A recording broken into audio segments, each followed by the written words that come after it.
ഇപ്പൊ ദിലീപിനെ പരിചയമില്ല എന്നൊന്നും എനിക്ക് പറയാൻ പറ്റൂലല്ലോ. എന്നെ അന്ന് അതിശയപ്പെടുത്തിയ ഒരു കാര്യമേ ഈ പറഞ്ഞ പോലെ ദിലീപിനൊപ്പം വേദി പങ്കിടുകയും പിന്നീട് അതിജീവിതയെ അപമാനിച്ചു എന്ന പേരിൽ LDF നേതാക്കന്മാർക്കെതിരെ കേസ് കൊടുക്കുകയും ചെയ്ത ഒരാളാണ് താങ്കൾ. അപ്പൊ രണ്ട് രീതിയിൽ എങ്ങനെയാണ് നമുക്കതിനെ നിലപാടെടുക്കാൻ കഴിയുക?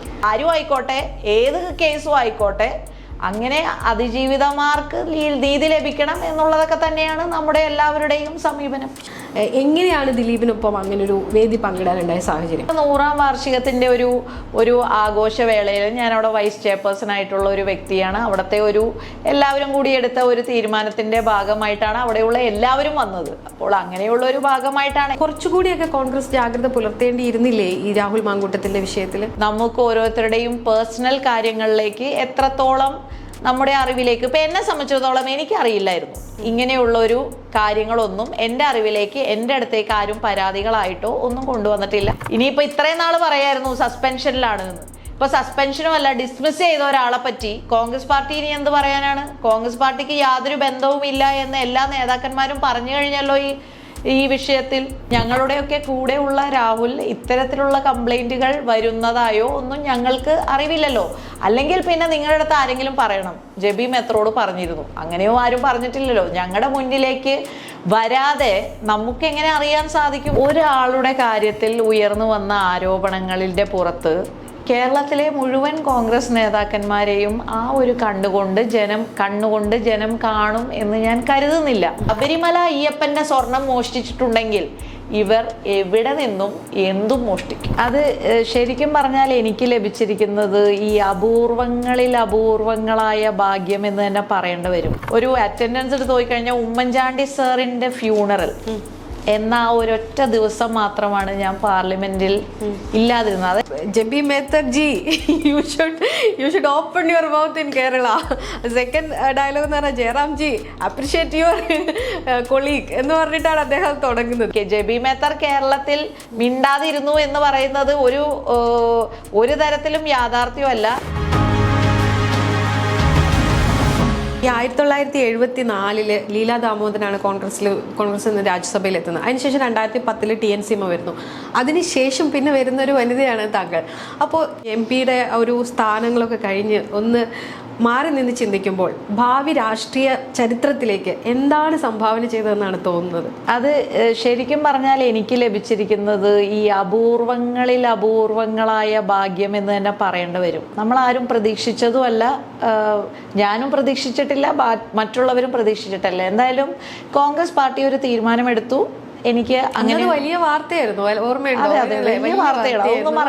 മാധ്യമങ്ങൾ ആഘോഷിക്കുകയായിരുന്നു സത്യത്തിൽ. കാരണം പ്രതീക്ഷിക്കാത്ത ഒരാളെയാണ് അവിടെ most unexpected surprise. It was A very clear ഒരു സർപ്രൈസ് തന്നെയായിരുന്നു. അപ്പം അങ്ങനെയുള്ള, പക്ഷെ ആ സർപ്രൈസിലേക്കൊക്കെ എത്തുമ്പോൾ ഞാൻ വിശ്വസിക്കുന്നത് നമ്മളെ ഏൽപ്പിക്കുന്ന ഉത്തരവാദിത്തം അത് ഏതും ആയിക്കോട്ടെ, ആലുവ മുനിസിപ്പൽ കൗൺസിലർ ആയിക്കോട്ടെ, വൈസ് ചെയർപേഴ്സൺ ആയിക്കോട്ടെ, youth Congress block vice president ആയിക്കോട്ടെ, സ്റ്റേറ്റ് ജനറൽ സെക്രട്ടറി ആയിക്കോട്ടെ, നാഷണൽ ഓഫീസ് ബെയറോ യൂത്ത് കോൺഗ്രസ് ആയിക്കോട്ടെ, KPCC സെക്രട്ടറി ആയിക്കോട്ടെ, മഹിളാ കോൺഗ്രസ് പ്രസിഡന്റ് ആയിക്കോട്ടെ, ഇതെല്ലാത്തിലും നമ്മുടെ ഒരു കോമൺ ത്രെഡ് ഉണ്ടാവും. അത് നമ്മുടെ റെസ്പോൺസിബിലിറ്റി, ആ കമ്മിറ്റ്മെന്റ് തന്നെയാണ്. അപ്പോൾ അങ്ങനെയുള്ളൊരു സാഹചര്യത്തിൽ ഇപ്പോൾ ഈ ആതിരയുടെ ചോദ്യത്തിലേക്ക് വരുമ്പോൾ ഇനി അന്ന് ലീലാ ദാമോദര മേനോൻ, പിന്നെ TNC, പിന്നെ ജബി മേത്തർ, ചരിത്രം തന്നെയാണ്. ആഫ്റ്റർ 42 years ആണ് കോൺഗ്രസിന്റെ ലീലാ ദാമോദര മേനോന് ശേഷം ജബി മേത്തറാണ് വന്നതെന്ന് പറയുന്നത് ഒരു ചരിത്രം തന്നെയാണ്. അപ്പോൾ അത് നമ്മുടെ ഓരോ ഘടകങ്ങളിൽ ഇപ്പോൾ എന്നെ വേണമെങ്കിൽ പാർലമെന്ററി റെക്കോർഡ്സ് വേണമെങ്കിൽ പരിശോധിച്ചാൽ കാണാൻ സാധിക്കും. അതിൽ ഞാൻ പൂർണ്ണമായും വളരെ പ്രതിബദ്ധതയോട് തന്നെയാണ് പാർലമെന്ററി പ്രൊസീജിയേഴ്സിലാണെങ്കിലും അതിൻ്റെ ഭാഗമാകുന്നതിന് വേണ്ടിയൊക്കെ ഈ നിമിഷം വരെ നോക്കിക്കഴിഞ്ഞാൽ എൻ്റെ ഒരു ഉദാഹരണം, നമ്മൾ പല യാർഡ് സ്റ്റിക്കുകളായിരിക്കുമല്ലോ, ഒരു അറ്റൻഡൻസ് എടുത്ത് നോക്കിക്കഴിഞ്ഞാൽ ഉമ്മൻചാണ്ടി സാറിൻ്റെ ഫ്യൂണറൽ എന്ന ആ ഒരൊറ്റ ദിവസം മാത്രമാണ് ഞാൻ പാർലമെന്റിൽ ഇല്ലാതിരുന്നത്. അത് എന്തുകൊണ്ടാണെന്ന് വെച്ചാൽ ഉമ്മൻചാണ്ടി സാർ എന്ന് പറയുന്നത് നമുക്കൊക്കെ വികാരമാണ്, നമ്മുടെയൊക്കെ ഏറ്റവും റെസ്പെക്റ്റ് ഉള്ളത്. അപ്പോൾ ഉമ്മൻചാണ്ടി സാറിൻ്റെ ഫ്യൂണറൽ നമുക്ക് പാർലമെന്റിൽ ആ ദിവസം നമുക്ക് ഇരിക്കാൻ സാധിക്കില്ല. അപ്പം അതല്ലാതെ നമ്മൾ പാർലമെന്റിൽ കൃത്യമായ നമ്മുടെ സാന്നിധ്യം, ഇടപെടലുകൾ, ക്വസ്റ്റ്യൻസ് ചോദിക്കുന്നതാണെങ്കിലും സീറോ അവർ ആണെങ്കിലും എല്ലാത്തിലും നമ്മളെ പാർട്ടി ഏൽപ്പിക്കുന്നത് സംസാരിക്കുന്നതിലാണെങ്കിലും ഒക്കെ നമ്മൾ അതിനെല്ലാം കൃത്യമായ ഒരു നമ്മുടേതായ ഒരു പെയിൻറ്റിങ് പോലെ തന്നെ എല്ലാം ചെയ്ത് വെച്ചിട്ടുണ്ട്. അപ്പോൾ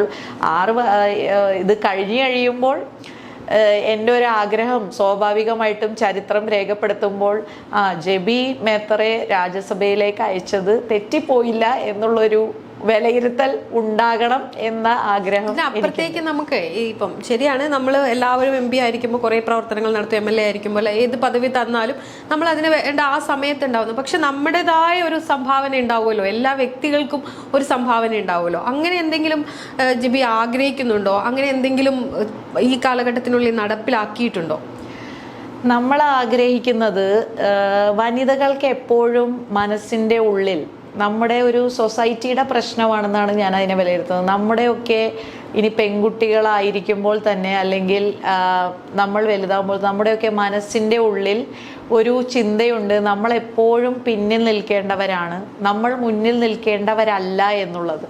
അപ്പോൾ ഞാൻ ജെബി മേത്തറിലൂടെ ഞാൻ പ്രൊജക്റ്റ് ചെയ്യാൻ ശ്രമിക്കുന്നത് നമ്മൾ മുന്നിൽ നിൽക്കേണ്ടവർ തന്നെയാണ്. നമ്മളൊരു ഉത്തരവാദിത്വം ഏറ്റെടുത്ത് കഴിഞ്ഞിട്ടുണ്ടെങ്കിൽ, നമ്മളെ ഏൽപ്പിച്ചിട്ടുണ്ടെങ്കിൽ, അത് ഒരു വനിതയാണെങ്കിലും അത് കൃത്യമായി നമുക്ക് നടപ്പാക്കാൻ സാധിച്ചു എന്നൊരു വലിയ മെസ്സേജ് ഉണ്ട്. നമുക്ക് മോട്ടിവേറ്റ് ചെയ്യാൻ സാധിക്കണം.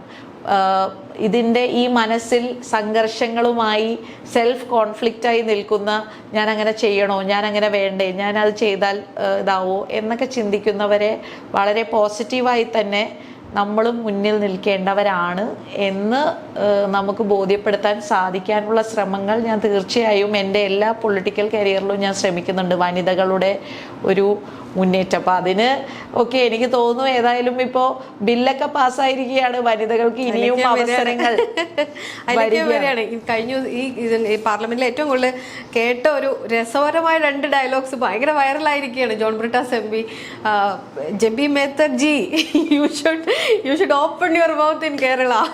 സെക്കൻഡ് ഡയലോഗ് എന്ന് പറഞ്ഞാൽ Jairam ji appreciate your colleague എന്ന് പറഞ്ഞിട്ടാണ് അദ്ദേഹം തുടങ്ങുന്നത്. അത് പറഞ്ഞിട്ട് കേരളത്തിലെ രാഷ്ട്രീയ ചരിത്രത്തിലേക്കാണ് വരുന്നത്. അതവിടെ നിൽക്കട്ടെ.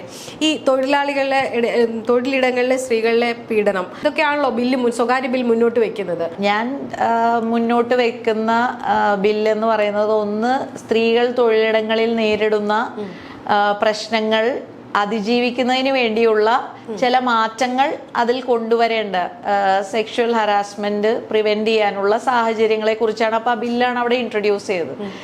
ശ്രീ ജോൺ ബ്രിട്ടാസ് അത് മറ്റൊരു ബില്ലിൽ സംസാരിക്കുമ്പോൾ ഇതേക്കുറിച്ച് ഒരു ഇൻഡയറക്റ്റ് ആയി ഒരു പരാമർശിക്കുന്ന ഒരു സാഹചര്യമാണ് ഉണ്ടായത്. അപ്പോൾ ഞാൻ അവിടെ യഥാർത്ഥത്തിൽ നമുക്ക് പാർലമെന്റിലെ ഒരു അവസ്ഥ അനുസരിച്ച് നമുക്ക് സംസാരിക്കാൻ അപ്പോഴവസരമില്ല.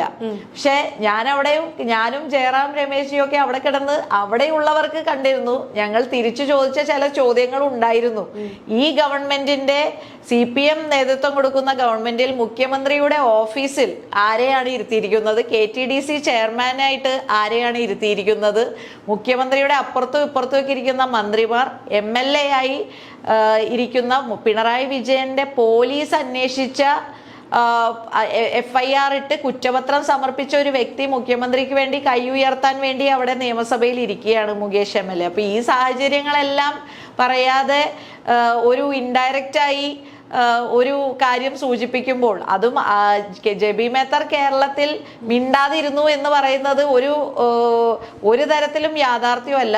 ഈ വിഷയത്തിലൊക്കെ ശക്തമായി കോൺഗ്രസ് പാർട്ടി ഒരു തീരുമാനം എടുക്കേണ്ട സമയത്ത് എടുത്തിട്ടുണ്ട്. ഞങ്ങൾ എല്ലാവരും കോൺഗ്രസ് പാർട്ടിയുടെ ആ ഒരു സ്ത്രീപക്ഷ നിലപാടിന് വേണ്ടി ആ നിലപാട് ശരിയാണ് എന്ന് വിശ്വസിക്കുന്നവരുമാണ്. ഇപ്പം ഞാൻ പറയാം, സ്ത്രീകളുടെ സുരക്ഷയെക്കുറിച്ച് എപ്പോഴും സംസാരിക്കുന്ന ഒരാൾ തന്നെയാണ് ജെബി. അപ്പം ഞാൻ ചോദിക്കുന്നത്, കുറച്ചുകൂടിയൊക്കെ കോൺഗ്രസ് ജാഗ്രത പുലർത്തേണ്ടിയിരുന്നില്ലേ ഈ രാഹുൽ മാങ്കൂട്ടത്തിൻ്റെ വിഷയത്തിൽ?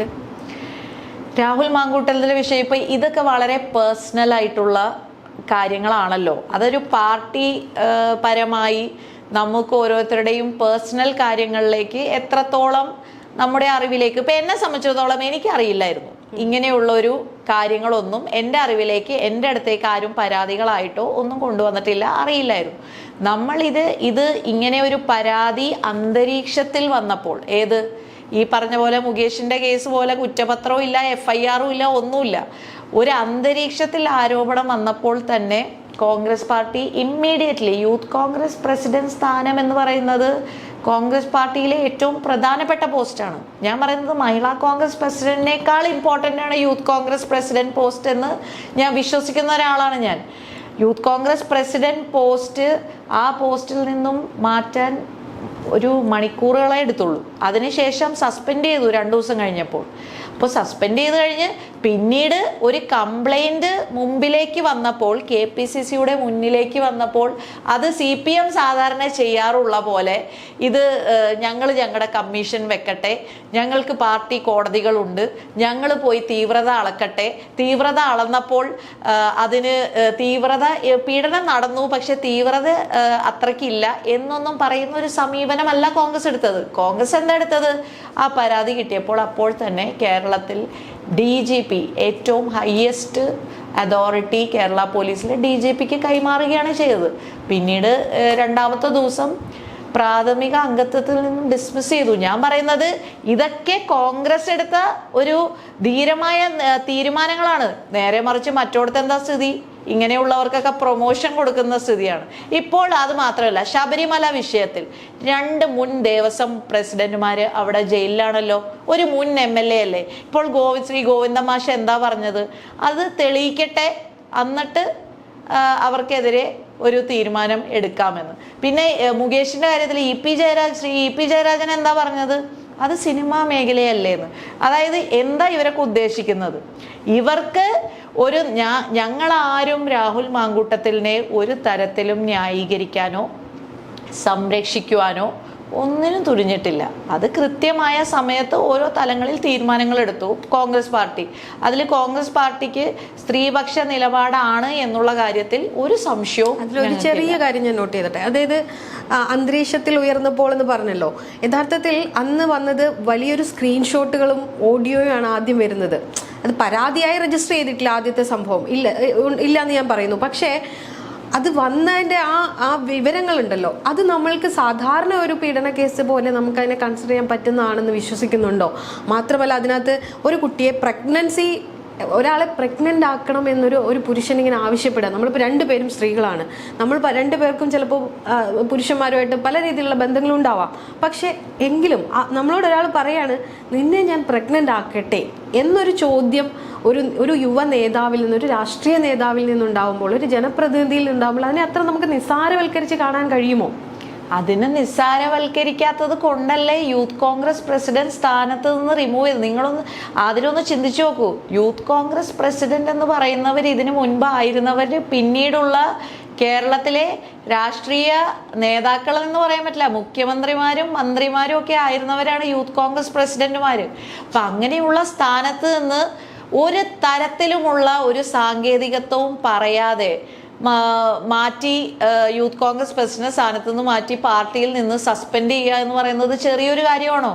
അപ്പോൾ അതിനെ നിങ്ങൾ നിസ്സാരവൽക്കരിക്കരുത് എന്നാണ് ഞാൻ പറയുന്നത്. കോൺഗ്രസ് എടുത്ത സ്റ്റെപ്സ് അതിനെ നിസ്സാരവൽക്കരിക്കരുത്. മറ്റേതിൻ്റെ ശരി തെറ്റുകളെ കുറിച്ചൊന്നും ഞങ്ങളാരും ഒരു സമയത്തും ഇതൊന്നും ന്യായീകരിച്ചിട്ടില്ല. ഇത് പരിശോധിക്കപ്പെടട്ടെ, ഇത് അന്വേഷിക്കട്ടെ, നടപടികളിലേക്ക് കടക്കട്ടെ എന്ന് തന്നെയുള്ള ഒരു സമീപനമാണ് നമ്മൾ എടുത്തിട്ടുള്ളൂ. പിന്നെ ഒരു കാര്യം മുന്നിലേക്ക് വരുമ്പോൾ കുറച്ച് മണിക്കൂറുകളും ഒരു ദിവസമൊക്കെ ഒരു തീരുമാനത്തിൽ എടുക്കാൻ ഒരു സംഘടനയ്ക്ക് വേണ്ടി വരും. അങ്ങനെ തീരുമാനമെടുത്തു. അപ്പോൾ അത് വൈകിയില്ല എന്നുള്ളത് തന്നെയാണ് ഞങ്ങളുടെയൊക്കെ ഒരു ഉറച്ച വിശ്വാസം. മറുവശം നിങ്ങൾ അപ്പോഴും ആലോചിക്കുന്നില്ല, അവർക്കെതിരെയൊക്കെ എന്താണ്? ജയിലിൽ കിടക്കുന്നവർക്കെതിരെ എന്തെങ്കിലും ഒരു ചെറുവിരൽ അനക്കാൻ ഇവർ തയ്യാറാവുന്നുണ്ടോ? എന്തുകൊണ്ടാണ് തയ്യാറാകാത്തത്? ഇത് ഒരു വാസുവിലോ അല്ലെങ്കിൽ പത്മകുമാറിലോ മാത്രമല്ല, ഇതൊക്കെ എത്തേണ്ടടുത്ത് ദേവസ്വം മന്ത്രി, അങ്ങനെ മന്ത്രിമാരുൾപ്പെടെ പെടാൻ പോവുകയാണ്. അതുകൊണ്ടാണ് ഇവർക്കെതിരെ ഒരു ആക്ഷൻ പോലും എടുക്കാൻ, ശബരിമല വിഷയമായിക്കോട്ടെ, ഇപ്പോഴത്തെ ഒരു കറണ്ട് പൊളിറ്റിക്കൽ സിറ്റുവേഷൻ ആയതുകൊണ്ട് ഞാൻ പറഞ്ഞാണ്, എന്തുകൊണ്ട് ആക്ഷൻ എടുക്കണല്ലോ? മുകേഷിനെതിരെ എന്തുകൊണ്ട് അവർ ഒന്നും ചെയ്യുന്നില്ലല്ലോ? ഈ കേസിൽ കോൺഗ്രസിനുള്ളിൽ നിന്നുള്ള വനിതകൾ പോലും പറയുകയാണ് ഞങ്ങളോടും വളരെ മോശമായി പെരുമാറിയെന്ന്. വീണ്ടും വീണ്ടും പല ആളുകളുടെയും പ്രതികരണം പുറത്തു വന്നിരിക്കുന്നു. ജെപി മേത്തർ ആണെങ്കിൽ ഈ പറയുന്ന രാഹുലിന്റെ കൂടെ പല വേദികളും പങ്കിട്ടിട്ടുണ്ട്, നിരാഹാര സമരം ഇരുന്നിട്ടുണ്ട്. ഒരിക്കൽ പോലും അങ്ങനെ ഒരു ഇന്റൻഷൻ ഉള്ള രീതിയിലുള്ള കാര്യങ്ങളൊന്നും അദ്ദേഹത്തിൽ നിന്ന് പ്രകടമായി കണ്ടിട്ടില്ല എന്നാണോ പറയുന്നത്? ഇല്ല, നമുക്ക് ഇല്ലാത്ത കാര്യം ഇല്ല എന്നല്ലേ പറയാൻ പറ്റുള്ളൂ. നമ്മളിപ്പോൾ എനിക്ക് രാഹുലായിട്ട് പ്രവർത്തിച്ചിട്ടില്ല. രാഹുലായിട്ട് വളരെ ഞങ്ങളുടെയൊക്കെ സഹപ്രവർത്തകൻ തന്നെയായിരുന്നു. സമരങ്ങളിലും യോഗങ്ങളിലും അല്ലെങ്കിൽ ക്യാമ്പുകളിലും അല്ലെങ്കിൽ ഈ പറഞ്ഞ നിരാഹാര സമരം ഉൾപ്പെടെ ഞങ്ങളെല്ലാവരും ഒരുമിച്ചാണ്. യൂത്ത് കോൺഗ്രസ് പ്രസിഡന്റും KSU പ്രസിഡന്റും മഹിളാ കോൺഗ്രസ് പ്രസിഡന്റും ഒക്കെ ഒരുമിച്ചാണ് ഞങ്ങൾ സിദ്ധാർത്ഥന്റെ വിഷയത്തിൽ സെക്രട്ടേറിയറ്റ് മുന്നിൽ സമരം ചെയ്ത്. പക്ഷേ അങ്ങനെ ഞങ്ങളുടെയൊക്കെ കൂടെയുള്ള രാഹുൽ ഇത്തരത്തിലുള്ള കംപ്ലൈന്റുകൾ വരുന്നതായോ ഒന്നും ഞങ്ങൾക്ക് അറിവില്ലല്ലോ. അല്ലെങ്കിൽ പിന്നെ നിങ്ങളുടെ അടുത്ത് ആരെങ്കിലും പറയണം, ജെബി മെത്രോട് പറഞ്ഞിരുന്നു. അങ്ങനെയോ ആരും പറഞ്ഞിട്ടില്ലല്ലോ. ഞങ്ങളുടെ മുന്നിലേക്ക് വരാതെ നമുക്ക് എങ്ങനെ അറിയാൻ സാധിക്കും? ഇത് നമ്മൾ എല്ലാവരും എല്ലാവരുടെയും കൂടെയല്ലല്ലോ, നമ്മളൊക്കെ നമ്മുടെ ഓരോരുത്തരുടെയും ഉത്തരവാദിത്തങ്ങളുമായി പോകുന്നു.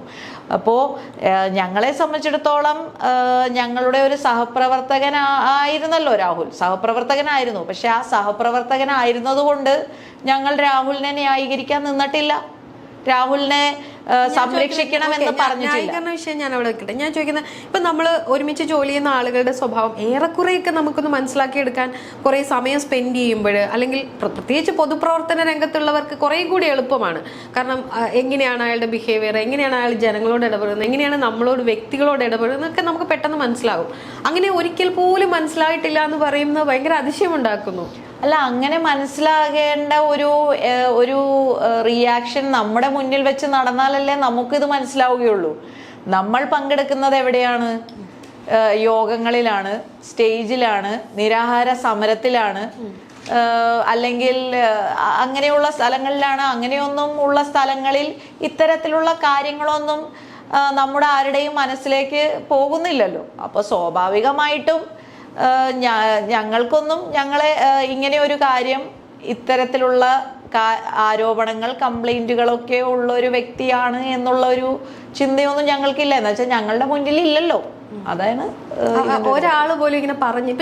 ഇപ്പൊ ഞാൻ മാധ്യമപ്രവർത്തകരുടെ ഇടയിൽ നമുക്ക് നേരത്തെ ചില കാര്യങ്ങൾ ഇങ്ങനെ നമ്മൾ പറയില്ലേ, ഗോസിപ്സുകൾ, നേതാക്കന്മാരെ കുറിച്ച് അല്ലെങ്കിൽ രാഷ്ട്രീയ സിനിമാക്കാരെ കുറിച്ച് ഇങ്ങനെ പല കഥകളും എത്തും. അങ്ങനെയുള്ള കഥകൾ പോലും എത്തിയിട്ടില്ല എന്നാണോ പറയുന്നത്? സമയമില്ലായിരുന്നു. എന്താണെന്നറിയോ, കഥകൾക്ക് സമയമില്ലായിരുന്നു. കേന്ദ്ര ഗവൺമെന്റിന്റെ തെറ്റായ നയങ്ങൾക്കെതിരെ സമരം ചെയ്യണം, പ്രതിഷേധിക്കണം. കേരള ഗവൺമെന്റിന്റെ സമീപനത്തെ കുറിച്ച് ചോദ്യം ചെയ്യണം. കേരളം മുഴുവൻ 1474 മണ്ഡലങ്ങളിലേക്ക് യാത്ര ചെയ്ത് സാഹസയാത്ര നടത്തി സംഘടനയെ ശക്തിപ്പെടുത്തണം, സംഘടനയിൽ പുനഃസംഘടന നടത്തണം.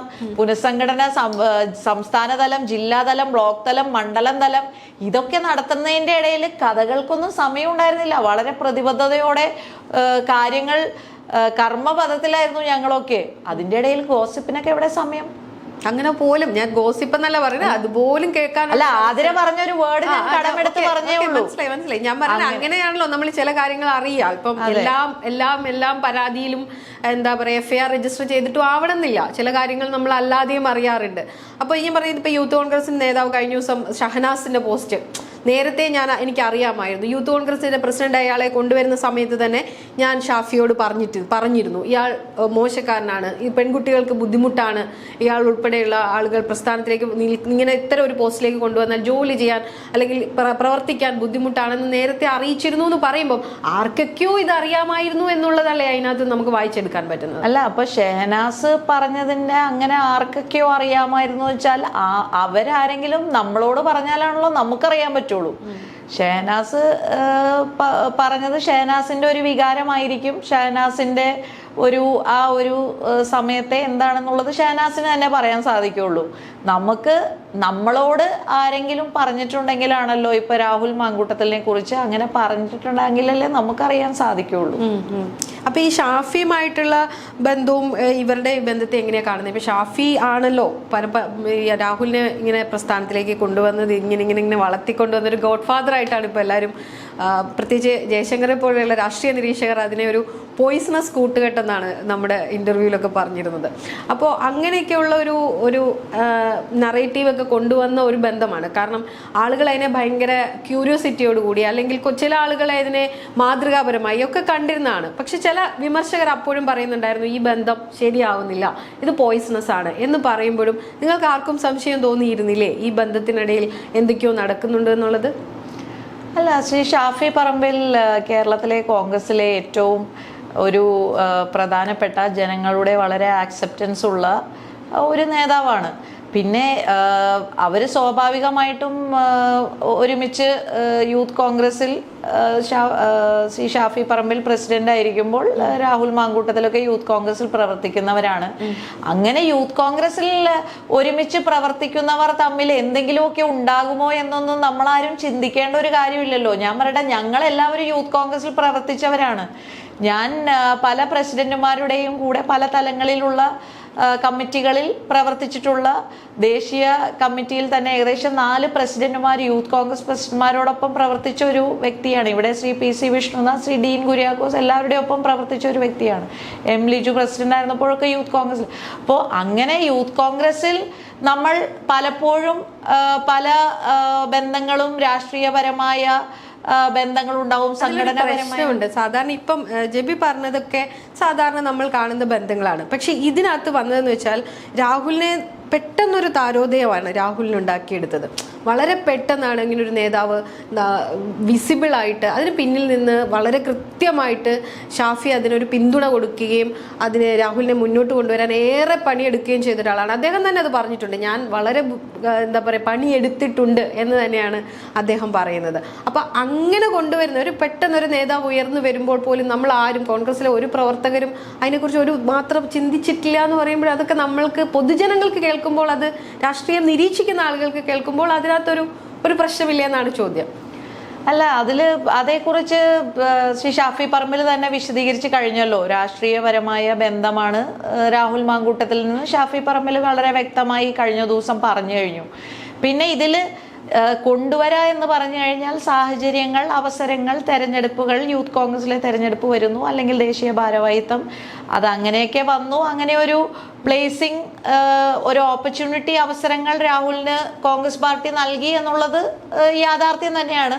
പിന്നെ രാഹുലിന്റെ രാഷ്ട്രീയപരമായുള്ള രാഹുലിന്റെ ഇടപെടലുകളും യാഥാർത്ഥ്യം തന്നെയാണ്. അപ്പോൾ അതൊക്കെ ഒരു നേതാവായി ഉയരുന്നതിൽ സഹായിച്ചു. പിന്നെ അതുകൊണ്ട്, പക്ഷെ അതെല്ലാം കോൺഗ്രസ് പാർട്ടി ചെയ്തത് ഇതൊന്നും അറിഞ്ഞുകൊണ്ടല്ലോ. നമ്മൾ അറിയാത്ത ഇത്തരത്തിലുള്ള ആരോപണങ്ങളെ കുറിച്ച് അറിഞ്ഞതിന് ശേഷമായിരുന്നെങ്കിൽ ശരിയാണ്. പക്ഷെ നമ്മുടെ ഒന്നും അറിവിൽ ഇങ്ങനെയുള്ള ആരോപണങ്ങൾ ആ സമയത്ത് പബ്ലിക് ഡൊമൈനിലോ എവിടെയും ഇല്ലല്ലോ. അപ്പോൾ കോൺഗ്രസ് പാർട്ടി രാഹുലിനെ മാത്രമല്ല, പ്രവർത്തിക്കാൻ സജ്ജമായിട്ടുള്ളവർക്ക് അവസരങ്ങൾ നൽകുക എന്നുള്ളത് കോൺഗ്രസ് പാർട്ടി കാലാകാലങ്ങളിൽ കൈക്കൊള്ളുന്ന, അല്ലെങ്കിൽ എല്ലാ പാർട്ടികളും അവരവരുടെ പാർട്ടികളിലുള്ളവരെ നേർച്ചർ ചെയ്ത് കൊണ്ടുവരാ എന്നുള്ളത്, അത് ചെയ്യുന്നത് KSUവിലൂടെയും യൂത്ത് കോൺഗ്രസിലൂടെയും മഹിളാ കോൺഗ്രസിലൂടെയൊക്കെ തന്നെയാണല്ലോ കോൺഗ്രസ് പാർട്ടിയിലേക്ക് ലീഡേഴ്സായി വരുന്നത്. അപ്പോൾ അന്ന് ഈ അവസരങ്ങൾ നൽകുമ്പോൾ കോൺഗ്രസ് നേതൃത്വത്തിന് മുന്നിൽ ഇങ്ങനെയുള്ള ആരോപണങ്ങൾ ഉണ്ടായിരുന്നില്ല എന്നുള്ളതാണ് യാഥാർത്ഥ്യം. ഉണ്ടായിരുന്നെങ്കിൽ ഇപ്പൊ ഇന്ന് പുറത്താക്കിയ, അല്ലെങ്കിൽ ഇന്നലെ പുറത്താക്കിയ സാഹചര്യം, സസ്പെൻഡ് ചെയ്ത സാഹചര്യം, യൂത്ത് കോൺഗ്രസ് പ്രസിഡന്റ് മാറ്റുന്ന സാഹചര്യം, ഇതെല്ലാം വേണ്ടാന്ന് വെച്ചാൽ മതിയായിരുന്നല്ലോ. പക്ഷെ അന്ന് നമ്മുടെ മുന്നിൽ ഇതൊന്നുമില്ല, ആരോപണങ്ങളില്ല, കംപ്ലൈന്റുകളില്ല, പരാതികളില്ല. പിന്നെ നമ്മൾ ചെറുപ്പക്കാരൻ, രാഷ്ട്രീയമൊക്കെ നന്നായി സംസാരിക്കുന്ന, പ്രവർത്തിക്കുന്ന ഒരാളെ സ്വാഭാവികമായും എല്ലാ പാർട്ടിക്കാരും പ്രോത്സാഹിപ്പിക്കുന്ന പോലെ പ്രോത്സാഹിപ്പിച്ച് അവസരങ്ങൾ നൽകി. അപ്പോൾ ഈ രാഹുൽ മാങ്കൂട്ടത്തിൻ്റെ ഷാഫിയുടെ ഒരു കൂട്ടുകെട്ട്, അല്ലെങ്കിൽ ഇപ്പോൾ പുതിയതുണ്ടായ വിഷയങ്ങൾ, ഇത് എത്രത്തോളം പാർട്ടിക്ക് ഡാമേജ് ഉണ്ടാക്കിയെന്ന് തോന്നുന്നു? ഇത് പാർട്ടിക്ക് അല്ലെങ്കിൽ ഈ വരുന്ന തെരഞ്ഞെടുപ്പിനൊന്നും ഇതങ്ങനെ ഒരു ഡാമേജിലേക്ക് കടക്കേണ്ട ഒരു കാര്യമായിട്ട് ഞാൻ അതിനെ കാണുന്നില്ല. കാരണം എന്താണെന്ന് വെച്ചാൽ ഞാൻ നേരത്തെ പറഞ്ഞ പോലെ രാഹുൽ മാങ്കൂട്ടത്തിനെതിരെ പരാതികൾ അല്ലെങ്കിൽ ആരോപണങ്ങൾ ഇതെല്ലാം രാഹുൽ മാങ്കൂട്ടത്തിലിൻ്റെ പേഴ്സണലായിട്ടുള്ള ചില ഇടപെടലുകളുടെ സാഹചര്യങ്ങളിൽ വന്നിരിക്കുന്ന ഒരു കംപ്ലൈൻറ്റുകളും പരാതികളുമാണ്. അപ്പോൾ അതിന് കോൺഗ്രസ് പാർട്ടി അല്ലാതെ കോൺഗ്രസ് പാർട്ടി പറഞ്ഞിട്ടോ അല്ലെങ്കിൽ കോൺഗ്രസ് പാർട്ടിയുടെ ആരെങ്കിലും പറഞ്ഞിട്ടോ ഉള്ള ഒരു കാര്യങ്ങളല്ല. അത് മാത്രമല്ല, ഇങ്ങനെ കാര്യങ്ങൾ വന്നപ്പോൾ കോൺഗ്രസ് പാർട്ടി കൃത്യമായ തീരുമാനങ്ങൾ സമയാസമയങ്ങളിൽ എടുത്തതും ഞാൻ നേരത്തെ വിശദീകരിച്ചു. അപ്പം അങ്ങനെയുള്ളപ്പോൾ പിന്നെ തെരഞ്ഞെടുപ്പിലേക്ക് പോകുമ്പോൾ ജനങ്ങളുടെ മുന്നിൽ അവർ വിലയിരുത്തപ്പെടുന്ന കാര്യങ്ങൾ എന്താണ്? ഇവിടെ ശബരിമല വിഷയത്തിൽ എന്താണ് നടന്നിട്ടുള്ളത്? അതൊരു ഇൻഡിവിജ്വലിസ്റ്റിക് ആയിട്ടുള്ള ഏതെങ്കിലും പ്രവർത്തനത്തിന്റെ ഭാഗമായിട്ടുള്ള ഒരു കാര്യമല്ല, സ്റ്റേറ്റ് ഇൻവോൾവ് ആണ്. ശബരിമല പോലെ നമ്മൾ കേരളത്തിലുള്ളവർ പ്രത്യേകിച്ചും ഏത് ആരാധനാലയം ആയിക്കോട്ടെ, നമ്മുടെയൊക്കെ ഒരു സെക്യുലർ മൈൻഡ് സെറ്റ് ഉണ്ട്. അതൊക്കെ സംരക്ഷിക്കപ്പെടണമെന്ന് നമ്മളെല്ലാവരും, ഇനി അതിൽ ഞാൻ ശബരിമല എന്നോ അല്ലെങ്കിൽ അത് ക്രിസ്ത്യൻ എന്നോ മുസ്ലിം എന്നോ ഒന്നും ഹിന്ദു എന്നോ ഒന്നും ഞാൻ അതിനെ കാണുന്നില്ല. എല്ലാ ആരാധനാലയങ്ങളും സംരക്ഷിക്കപ്പെടണം എന്നൊക്കെ വിശ്വസിക്കുന്നവരാണ് നമ്മൾ. അപ്പോൾ ശബരിമല പോലെയുള്ള ഒരു സ്ഥലത്ത് സ്വർണം മോഷ്ടിക്കുക എന്ന് പറയുന്നിടത്തൊക്കെ എത്രത്തോളം ജനങ്ങളെ അത് ഇമോഷണലി, അതായത് അതിൽ നിന്ന് മനസ്സിലാക്കേണ്ട ഒരു കാര്യം എന്താ, ശബരിമല അയ്യപ്പന്റെ സ്വർണം മോഷ്ടിച്ചിട്ടുണ്ടെങ്കിൽ ഇവർ എവിടെ നിന്നും എന്തും മോഷ്ടിക്കും. അതായത് ഇവർക്ക് ജനങ്ങളോടോ ശബരിമലയോടോ പോലും പ്രതിബദ്ധതയില്ല എന്നുള്ളത് വ്യക്തമായിരിക്കുകയാണ്. അതിൽ പെട്ടവർക്ക് ഇതുവരെ അവർക്കെതിരെ ഒരു ആക്ഷൻ എടുത്തിട്ടില്ല എന്നുള്ളത് ജനങ്ങളുടെ മുന്നിൽ നിൽക്കുകയാണ്. ഒരുപാട് വിഷയങ്ങൾ, ആരോഗ്യ മേഖലയുടെ തകർച്ച, ഡോക്ടർ ഹാരിസ് നടത്തിയ വെളിപ്പെടുത്തലുകൾ, ആശാ വർക്കർമാരോടുള്ള ആ സമരത്തോടുള്ള 9 മാസക്കാലമാണ് അവർ അവിടെ വെയിലത്തും മഴയത്തും രാത്രിയും പകലും ഒക്കെ സമരം ചെയ്തപ്പോൾ ഈ പുച്ഛത്തോടെ ഉള്ള ഒരു സമീപനം. വിലക്കയറ്റം രൂക്ഷമാകുമ്പോൾ ഈ ഗവൺമെന്റ് എന്താ ചെയ്യുക? കൂടുതൽ കടമെടുത്തുകൊണ്ട്, എന്നാൽ ജനങ്ങൾക്ക് എന്തെങ്കിലും സഹായമല്ല, മറിച്ച് PR വർക്കും അതേപോലെയുള്ള കാര്യങ്ങൾക്ക് വേണ്ടി അവർ ചെലവഴിക്കുക. ധൂർത്തിന്റെ പര്യായമായി ഗവൺമെന്റ് മാറിയിരിക്കുകയാണ്. പല കാര്യങ്ങളും ജനങ്ങളുടെ മുന്നിൽ, അതായത് ഈ രണ്ടാം തുടർ ഭരണത്തിലേക്ക് കടന്നതോടുകൂടി എന്തും ചെയ്യാം എന്നുള്ള തലത്തിലേക്ക് എത്തുമ്പോൾ ജനങ്ങൾ വിലയിരുത്താൻ പോകുന്നത് അതൊക്കെയാണ്. അതല്ലാതെ രാഹുൽ എന്ന ഒരു വ്യക്തിയുടെ സ്വന്തമായിട്ടുള്ള ചില പേഴ്സണൽ കാര്യങ്ങളുടെ അടിസ്ഥാനത്തിൽ കോൺഗ്രസ് പാർട്ടിയെ മുഴുവനായി അല്ലെങ്കിൽ കോൺഗ്രസ് മുന്നോട്ട് വെക്കുന്ന കാര്യങ്ങളെ മുഴുവനായി തള്ളുന്ന ഒരു സാഹചര്യമൊന്നും ഇവിടെ ഇല്ല. അപ്പോൾ ജനങ്ങൾ ഇപ്പോൾ അനുഭവിക്കുന്ന ദുരിതത്തിന് മറുപടി നൽകാനാണ് അവർ ആഗ്രഹിക്കുന്നത്. കേരളത്തിലെ ഡ്രഗ്സ് ഇഷ്യൂ, കേരളത്തിലെ ഏറ്റവും പ്രധാനപ്പെട്ട ഒരു ഇഷ്യൂ എന്താണ്? കേരളത്തിലെ അമ്മമാർക്ക് മനസ്സമാധാനത്തോടു കൂടി കുട്ടികളെ കോളേജിലേക്കല്ല സ്കൂളിലേക്ക് അയക്കാൻ സാധിക്കുമോ? ഈ ഡ്രഗ്സിന്റെ ഈ കൈപ്പിടിയിലായേക്കല്ലേ കേരളത്തിന്റെ. പണ്ടൊക്കെ ആണെങ്കിൽ നമ്മളൊരു സിറ്റീസ് അല്ലെങ്കിൽ ടൗൺസ് എന്നെങ്കിലും പറയായിരുന്നു. ഇപ്പൊ ഗ്രാമങ്ങളിൽ പോലും MDMA പോലെയുള്ള ഭീകരമായ ഈ ഡ്രഗ്സിന്റെ കടന്നുകയറ്റം, എത്ര കഥകളാണ് നമ്മൾ കേൾക്കുന്നത്. സ്വന്തം മകൻ അമ്മയെ എന്ത് കണ്ടുകൊണ്ടാണ് കാണുന്നത്? ആ അമ്മയുടെ നിസ്സഹായ അവസ്ഥ എന്താണ്? ഇത്തരത്തിലുള്ള ഈ ഡ്രഗ്സിന് അടിമയായി കഴിഞ്ഞിട്ട് ഉള്ള സാഹചര്യങ്ങൾ. ഈ ഗവൺമെന്റ് എന്ത് ചെയ്യുന്നു ഇതൊക്കെ ഇല്ലാതാക്കാൻ? അതിനെ ഇത് കോൺഗ്രസിന്റെ വേർഷൻ, ഞാൻ അത് അംഗീകരിക്കുന്നു. പക്ഷെ ഞാൻ ആ അംഗീകാരത്തോടൊപ്പം ഞാൻ ജനങ്ങളുടെ ഭാഗത്തു നിന്നൊരു ചോദ്യം ഞാൻ പറയാം. ജനങ്ങൾ പറയുന്ന ഒരു കാര്യം, നമ്മൾ കോൺഗ്രസ്സുകാരോട് മാത്രമല്ലല്ലോ സംസാരിക്കുക, പല ആളുകളുണ്ട്. അപ്പോൾ അവർ പറയുന്നത്, ഞങ്ങൾക്ക് ഇനി എങ്ങനെ ധൈര്യത്തിൽ ഇപ്പം തെരഞ്ഞെടുപ്പാണ്, നമുക്കറിയാം വീടാന്തരം കയറി നമ്മൾ വോട്ട് ചോദിക്കുന്ന കാലമാണ്. ഈ രാഹുലിനെ പോലെയുള്ള ആളുകൾ വോട്ട് ചോദിക്കാൻ തെരഞ്ഞെടുപ്പ് രംഗത്ത് സജീവമായിരുന്നു.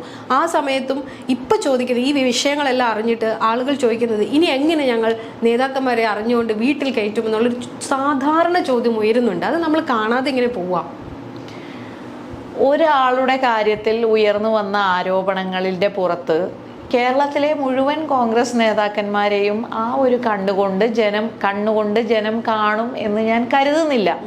എത്രയോ വർഷങ്ങളായി പൊതുപ്രവർത്തന രംഗത്ത് നിൽക്കുന്ന നേതാക്കന്മാരുണ്ട്, അല്ലെങ്കിൽ തിളങ്ങി നിൽക്കുന്ന യുവ നേതാക്കന്മാരുണ്ട്, അവരുടെയൊക്കെ ഇടപെടലുകളുണ്ട്. ഇപ്പോൾ ഒരാളെ കാണിച്ചുകൊണ്ട് ഇനി കോൺഗ്രസ്സുകാരെ ആരും വിശ്വസിക്കില്ല എന്ന് പറയുന്നതിനോട് യോജിപ്പില്ല. രാഹുലിനെ സംരക്ഷിക്കാൻ ശ്രമിച്ചിരുന്നെങ്കിൽ, അല്ലെങ്കിൽ രാഹുലിനെതിരെ ആക്ഷൻ എടുക്കാതിരുന്നെങ്കിൽ ഈ പറഞ്ഞതിനൊക്കെ കുറച്ചും കൂടി ഒരു വാലിഡിറ്റി ഉണ്ടായേനെ. പക്ഷെ ഇത് ഇമ്മീഡിയറ്റ് ആക്ഷൻ പല തലങ്ങളിൽ എടുത്തു കഴിഞ്ഞല്ലോ. അപ്പോൾ ജനം വിലയിരുത്തുന്നത് എന്താ? കണ്ടോ, ഇത്രയും ഒരു സ്ഥാനത്തിരിക്കുന്ന ഒരാൾക്ക് നേരെ ആരോപണങ്ങൾ വന്നപ്പോൾ ധീരമായ നിലപാട് സ്വീകരിച്ച, സ്ത്രീപക്ഷത്ത് നിന്ന് നിലപാട് സ്വീകരിച്ച പ്രസ്ഥാനമാണ്, പാർട്ടിയാണ് ഇന്ത്യൻ നാഷണൽ കോൺഗ്രസ് എന്നാണ് ജനം ചിന്തിക്കുന്നത് എന്നാണ് ഞാൻ പറയുന്നത്. അങ്ങനെയും ആവാലോ. അല്ല, അതുകൊണ്ടാണ് ഞാൻ ആദ്യം പറഞ്ഞത് അത് കോൺഗ്രസിന്റെ വേർഷൻ, ഇങ്ങനൊരു വേർഷൻ കോൺഗ്രസിന്റെ വേർഷനല്ല, ജനങ്ങളെ നമ്മളും കാണുന്നുണ്ടല്ലോ. ജനങ്ങളുടെ ഭാഗത്ത് നിന്ന് ഇങ്ങനെ മറ്റുള്ള പ്രസ്ഥാനങ്ങൾ എടുക്കാൻ മടിക്കുന്ന തീരുമാനം എടുത്തോ ഇല്ലയോ? What is the answer? തീരുമാനം എടുത്തു. യൂത്ത് കോൺഗ്രസ് പ്രസിഡന്റ് സ്ഥാനത്ത് നിന്ന് നീക്കിയോ? MLA സ്ഥാനം ഇപ്പോഴും തുടരണമെന്ന് തന്നെയാണോ കോൺഗ്രസിന്റെ നിലപാട്? MLA സ്ഥാനം കോൺഗ്രസ് പാർട്ടിയിലെ അല്ലാത്ത ഒരാളെ കുറിച്ച് കോൺഗ്രസ് പാർട്ടി എന്ത് പറയാനാണ്? കോൺഗ്രസ് പാർട്ടി പുറത്താക്കി. ഇനിയിപ്പോ ഇത്രയും നാള് പറയായിരുന്നു സസ്പെൻഷനിലാണ് എന്ന്. ഇപ്പൊ സസ്പെൻഷനും അല്ല, ഡിസ്മിസ് ചെയ്ത ഒരാളെ പറ്റി കോൺഗ്രസ് പാർട്ടി ഇനി എന്ത് പറയാനാണ്? കോൺഗ്രസ് പാർട്ടിക്ക് യാതൊരു ബന്ധവും ഇല്ല എന്ന് എല്ലാ നേതാക്കന്മാരും പറഞ്ഞു കഴിഞ്ഞല്ലോ ഈ വിഷയത്തിൽ. VD സതീശൻ ശരിയാ, മാതൃകാപരമായ ആദ്യം മുതലേ നിലപാടെടുത്തിട്ടുണ്ട്. കൃത്യമായ നിലപാടായിരുന്നു അദ്ദേഹത്തിന്റെ, അത് ഞാൻ അംഗീകരിക്കുന്നു. പക്ഷെ മറ്റ് നേതാക്കന്മാർ പലപ്പോഴും അത്രത്തോളം അതിനെ കണ്ടിരുന്നോ? ഇത്രയും അളവിൽ ഇത്രയും കേസുകൾ വരും അല്ലെങ്കിൽ ഇനിയും വരാനുണ്ട് എന്നുള്ള ധാരണയുണ്ടോ കോൺഗ്രസ് നേതൃത്വത്തിന്? രാഹുൽ മാങ്കൂട്ടത്തിലിന്റെ വിഷയത്തിൽ കോൺഗ്രസ് പാർട്ടി ഒരു കളക്റ്റീവ് തീരുമാനമാണ് എടുത്തിട്ടുള്ളത്. അത് എല്ലാവരുമായി ചർച്ച ചെയ്ത്, എല്ലാ തലങ്ങളിലുള്ളവരുമായി പ്രധാനപ്പെട്ട നേതാക്കന്മാർ ചർച്ച ചെയ്ത് തന്നെയാണ് ആ ഓരോ തീരുമാനങ്ങളും എടുത്തിട്ടുള്ളത്. ഏറ്റവും അവസാനത്തെ തീരുമാനമായ പുറത്താക്കാനുള്ള തീരുമാനവും എല്ലാവരും ഒരുമിച്ചെടുത്തിരിക്കുന്ന കളക്റ്റീവ് ഡിസിഷനാണ്. അങ്ങനെ ഒരു കളക്റ്റീവ് ഡിസിഷൻ എടുത്തു കഴിഞ്ഞ ഒരു പാർട്ടിയിലെ നേതാക്കന്മാരെ കുറിച്ച് നമ്മൾ മറ്റൊരു തരത്തിൽ ചിന്തിക്കേണ്ട കാര്യമില്ലല്ലോ.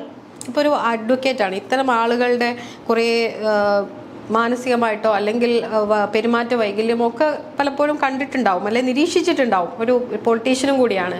അപ്പോൾ ഇത്തരം ഒരു രീതി എങ്ങനെയാണ് അതിനെ കാണുന്നത്? ഒരു സ്ത്രീകളോട് ഇങ്ങനെ നിരന്തരമായി പ്രഗ്നൻ്റ് ആവാൻ താല്പര്യമുണ്ട്, അല്ലെങ്കിൽ ഞാൻ നിന്നെ പ്രഗ്നൻ്റ് ആക്കാൻ പോവുകയാണ് എന്നൊരു ഡയലോഗാണ് അദ്ദേഹത്തിന്റെ ഭാഗത്തുനിന്ന് എല്ലാ ആളുകളോടും ചെയ്യുന്നത്.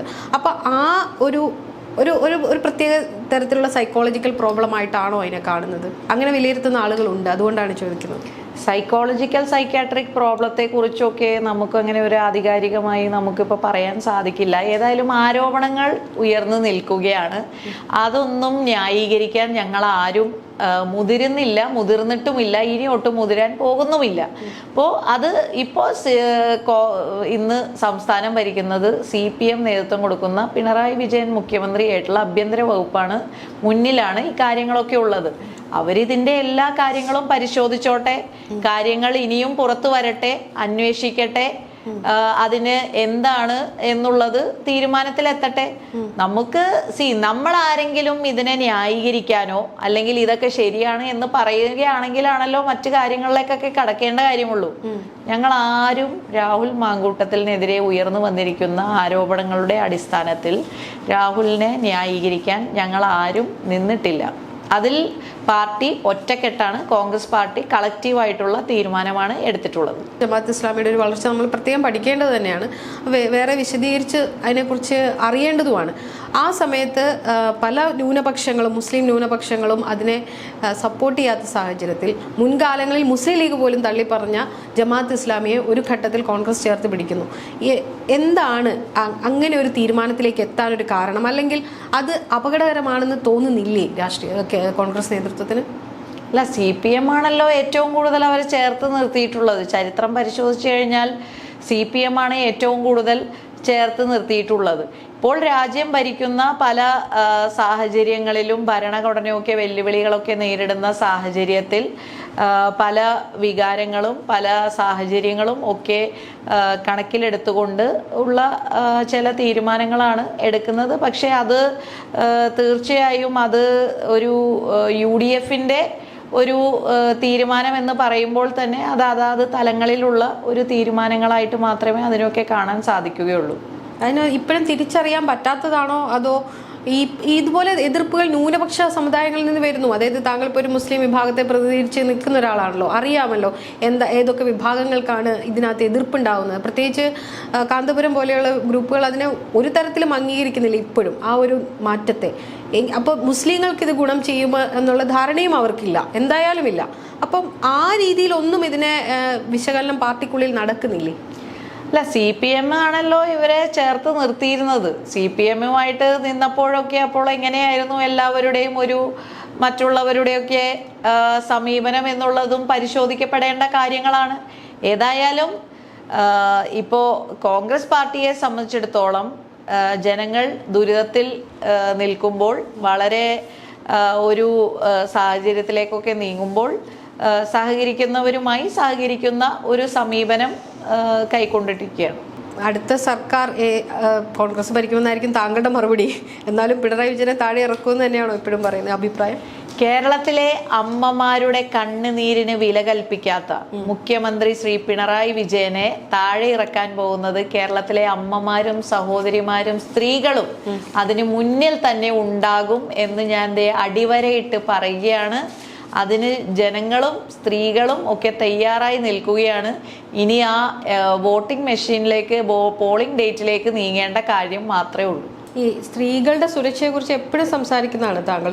സ്ത്രീകൾ എപ്പോഴും സുരക്ഷിതരായിരിക്കണം, അല്ലെ അവരുടെ അവകാശങ്ങളെക്കുറിച്ച് സംസാരിക്കുകയും എപ്പോഴും അതിനെക്കുറിച്ച് ചോദ്യങ്ങൾ ഉന്നയിക്കുന്ന ഒരാൾ ഇത്തരത്തിലൊരു പ്രതിയൊക്കൊപ്പം സെൽഫി എടുക്കുകയും അതിൽ കമൻറ്റ് പറയേണ്ട ഒരു സാഹചര്യം മുൻ വർഷങ്ങളിൽ ഉണ്ടായിട്ടുണ്ട്. 2022 താങ്കൾ പറയുന്നു ആർക്കും കിട്ടാത്തൊരു ഭാഗ്യമാണ് എനിക്ക് കിട്ടിയതെന്നൊരു മറുപടി താങ്കൾ പറഞ്ഞിട്ടുണ്ട്. എങ്ങനെയാണ് അങ്ങനെ ഒരു തീരുമാനമൊക്കെ പറയാൻ പറ്റുക, അല്ലെങ്കിൽ അങ്ങനെ ഒരു വാക്കുകളൊക്കെ പറയാൻ പറ്റുക? ഇത്രയും വലിയൊരു കേസാണ്. എങ്ങനെയാണ് ദിലീപിനൊപ്പം അങ്ങനെ ഒരു വേദി പങ്കിടാനുണ്ടായ സാഹചര്യം? അല്ലല്ല, ആർക്കും കിട്ടാത്ത ഭാഗ്യം എനിക്ക് കിട്ടിയത് എന്നൊക്കെ പറയുന്നത് രാജ്യസഭാ അംഗത്വത്തെ കുറിച്ചുള്ള എൻ്റെ സ്റ്റേറ്റ്മെന്റുകളായിരിക്കും. സെൽഫി എന്ന് പറയുന്നത് ആലുവ നഗരസഭയിൽ 100ാം വാർഷികം ആഘോഷിക്കപ്പെടുന്ന ഒരു സാഹചര്യത്തിൽ ഒഫീഷ്യലായിട്ടുള്ള ഒരു പരിപാടിയുടെ ഭാഗമായിട്ടുള്ള ചടങ്ങിലേക്ക് ആലുവ നഗരസഭയിലെ എല്ലാവരും അടങ്ങിയിട്ടുള്ള ഒരു കമ്മിറ്റിയൊക്കെ ഉണ്ടായിരുന്നു. ആ കമ്മിറ്റിയുടെ തീരുമാനപ്രകാരമാണ് അവിടെ ആളുകൾ വന്നതും അവിടെ വന്നവരും ഒക്കെ ഉണ്ടായിരുന്നതും ഇടപഴകിയതും ഒക്കെ. അല്ലാതെ നമ്മളാരും പേഴ്സണൽ ആയിട്ടുള്ള ഏതെങ്കിലും തലങ്ങളിലായിട്ടുള്ള ഒപ്പം വേദി പങ്കിടാൻ താല്പര്യമില്ല എന്ന് പറഞ്ഞ് ഇറങ്ങിപ്പോവാൻ ഒരു ഓപ്ഷൻ അവിടെ ഉണ്ടായിരുന്നല്ലോ. അല്ല, അവിടെ 100ാം വാർഷികത്തിന്റെ ഒരു ആഘോഷവേളയിൽ ഞാൻ അവിടെ വൈസ് ചെയർപേഴ്സൺ ആയിട്ടുള്ള ഒരു വ്യക്തിയാണ്. അവിടുത്തെ എല്ലാവരും കൂടി എടുത്ത ഒരു തീരുമാനത്തിന്റെ ഭാഗമായിട്ടാണ് അവിടെയുള്ള എല്ലാവരും വന്നത്. അപ്പോൾ അങ്ങനെയുള്ള ഒരു ഭാഗമായിട്ടാണ് വ്യക്തിപരമായി ഇൻ ഹൗസ് ആയിട്ടുള്ള ദിലീപുമായിട്ട് വ്യക്തിപരമായി ആലുവക്കാരനാണ്. അല്ല, ആലുവക്കാരനാണ്. ഇപ്പൊ ദിലീപിനെ പരിചയമില്ലാന്നൊന്നും എനിക്ക് പറയാൻ പറ്റൂലല്ലോ. ആലുവ ചെറിയൊരു മുനിസിപ്പാലിറ്റിയിലുള്ള ഒരു സ്ഥലമാണ്. അവിടെ രാഷ്ട്രീയ പ്രവർത്തനം നടത്തുന്ന ഒരു വ്യക്തി എന്ന നിലയിൽ ഞാൻ എങ്ങനെ പരിചയമില്ല എന്ന് പറയേണ്ട കാര്യമില്ല. പക്ഷെ ഇതിൽ നമ്മൾ എന്ത് കരുതുന്നു, ഇല്ല, അതിന് അപ്പുറത്തേക്കുള്ള ഒരു വ്യക്തിബന്ധവും ഇല്ല. സ്വാഭാവികമായിട്ടും സാമൂഹ്യ രംഗത്ത്, പൊളിറ്റിക്കൽ രംഗത്ത് നിൽക്കുമ്പോഴുള്ള ഇത്തരത്തിൽ ആലുവ നഗരസഭയുടെ 100ാം വാർഷികം അങ്ങനത്തെ ഉള്ള പരിപാടികളുടെ അപ്പുറത്തേക്കുള്ള ബന്ധമൊന്നുമില്ല. പക്ഷെ ഞാൻ പറയാൻ ആഗ്രഹിക്കുന്നത് ഇതെല്ലാം എന്താണ് കോടതി വിധികളുടെ അല്ലെങ്കിൽ കോടതി പ്രൊസീഡിങ്സ് പോലും അത് പബ്ലിക് ഡൊമൈനിലൊന്നുമുള്ള കാര്യങ്ങളല്ല. മൊഴികളൊന്നും ആരുടെയും മുന്നിലില്ല. അപ്പോൾ അവിടെ അവർ വിലയിരുത്തട്ടെ. അവരത് ആഴത്തിൽ പഠിച്ചുകൊണ്ടായിരിക്കുമല്ലോ വരുന്നത്. അപ്പോൾ എന്താണെങ്കിലും അത് അതിജീവിതയ്ക്ക് നീതി ലഭിക്കാനുള്ള സാഹചര്യങ്ങൾ, അത് അതിജീവിത, ഞാനൊക്കെ പറയുന്നത് ആരും ആയിക്കോട്ടെ, ഏത് കേസും ആയിക്കോട്ടെ, അങ്ങനെ അതിജീവിതമാർക്ക് നീതി ലഭിക്കണം എന്നുള്ളതൊക്കെ തന്നെയാണ് നമ്മുടെ എല്ലാവരുടെയും സമീപനം. പക്ഷെ എന്നെ അന്ന് അതിശയപ്പെടുത്തിയ ഒരു കാര്യമേ, ഈ പറഞ്ഞ പോലെ ദിലീപിനൊപ്പം വേദി പങ്കിടുകയും പിന്നീട് അതിജീവിതയെ അപമാനിച്ചു എന്ന പേരിൽ LDF നേതാക്കന്മാർക്കെതിരെ കേസ് കൊടുക്കുകയും ചെയ്ത ഒരാളാണ് താങ്കൾ. അപ്പൊ രണ്ട് രീതിയിൽ എങ്ങനെയാണ് നമുക്ക് അതിനെ നിലപാടെടുക്കാൻ കഴിയുക? ഇല്ല, ഞാൻ കൃത്യമായി ഈ വിഷയത്തിൽ സമരങ്ങളുടെ ഒക്കെ ഭാഗമായിട്ടുള്ള ഒരാളാണ്. ഞാൻ ഈ കേസ് വന്നപ്പോൾ മുതൽ ശ്രീ PT തോമസ് നമ്മുടെ രാജേന്ദ്ര മൈതാനത്തിന് മുന്നിൽ നിരാഹാര സമരം നടന്നപ്പോൾ അതിൻ്റെയൊക്കെ ഭാഗമായിട്ടുള്ള നീതി ലഭ്യമാകണം എന്നുള്ള ഇതിൻ്റെയൊക്കെ ഭാഗമായിട്ടുള്ള വ്യക്തി തന്നെയാണ്. അത് നമ്മുടെ ആ ഒരു ഉത്തരവാദിത്തത്തിൻ്റെ ഭാഗമായി തന്നെ നമ്മളത് സ്ത്രീപക്ഷ നിലപാടിന് വേണ്ടി നിലകൊള്ളുന്നതാണ്. അതല്ലാതെ പിന്നെ മറ്റൊരു കാര്യത്തിലേക്കൊന്നും നമ്മൾ അവരെ സഹായിക്കുവാനോ അവര് ചെയ്തത് തെറ്റല്ല എന്ന് പറയുവാനോ അല്ലെങ്കിൽ അവരെ ന്യായീകരിക്കാനോ ഒന്നും നമ്മളാരും നിന്നിട്ടില്ല. അപ്പോൾ എന്തായാലും വളരെ വിശദമായി സംസാരിച്ചു. Thank you.